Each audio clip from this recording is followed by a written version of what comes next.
বিসমিল্লাহির রহমানির রহিম।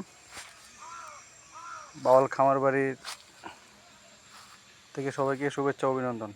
এখানে লাউ চাষ করার জন্য কয়েকটি গর্ত করা হলো। এই ক্ষেতে একবার অনেক দিন আগে লাউ চাষ করেছিলাম এবং প্রচুর পরিমাণে লাউ ধরেছিল। আজকে অনেক বছর পর আবারও উদ্যোগ নিলাম। এখানে কিছু লেবু গাছ রোপণ করেছিলাম, এগুলি সব জঙ্গলের ভিতরে পড়ে গেছে। এখানে মোটামুটি ভালোই গর্ত করা হয়েছে, 6টি গর্ত করা হয়েছে লাউ চাষের জন্য। শুধু লাউ নয়, এখানে কিছু সিম গাছ রোপণ করা হবে, কিছু বরবটি গাছ রোপণ করা হবে। এগুলি শাকসবজি এই ক্ষেতের মাঝে প্রচুর ভালো জন্মে। এখানে মাটিগুলি অনেক উন্নত এবং মাটিগুলি অনেক ঝুরঝুরা।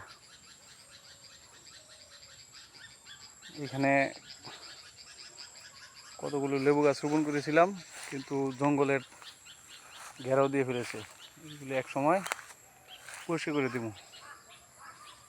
এখানে লাউ গাছের গর্তে আজ গোবর সার প্রয়োগ করলাম, শুকাতে দিছি। লাউ চাষের জন্য আমি একেবারেই অনভিজ্ঞ। কারো কোনো অভিজ্ঞতা থাকলে আমাকে শেয়ার করতে পারেন, সবার প্রতি কৃতজ্ঞ থাকিব। পানি দিনে দিনে চলে যাচ্ছে, বিল থেকে পানি অনেক কমে গেছে। এই জায়গায় দিয়ে হাঁটতেও ডর করে। কালকে আমার গরুকে নাকের মধ্যে ঢুকে ধরেছিল 2টা, এবং আজকে আবার আমি আসলাম। আমি সাপ, ব্যাঙ, গুল কিছুই ভয় পাই না, কিন্তু ঝুঁক দেখলে আমার শরীরটাই অন্যরকম চাকানাকা করে ওঠে।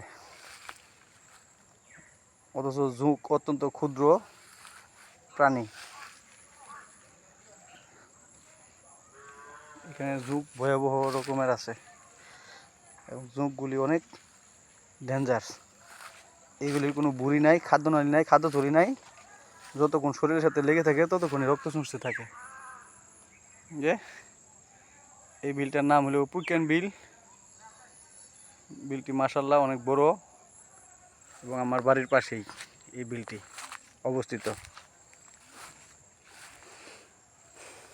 এখানে মাছা ছাড়া জমিতে লাউ গাছ বিছানো হবে এবং এই আশেপাশে দিয়ে জঙ্গল, ছাটি খড়ি যা আছে সব এখানে বিছিয়ে দেওয়া হবে। এবং এখানে দেশি ঘাস সংরক্ষণ করা হচ্ছে। দেশি ঘাসগুলো গরু ছাগলে অনেক পছন্দ করে। আমার গরু ছাগলগুলো এখান থেকে প্রচুর পরিমাণে ঘাস খায়। সবাইকে ধন্যবাদ। আমার চ্যানেলটি ফলো করার জন্য সবাইকে অনুরোধ করা হলো। আসসালামু আলাইকুম।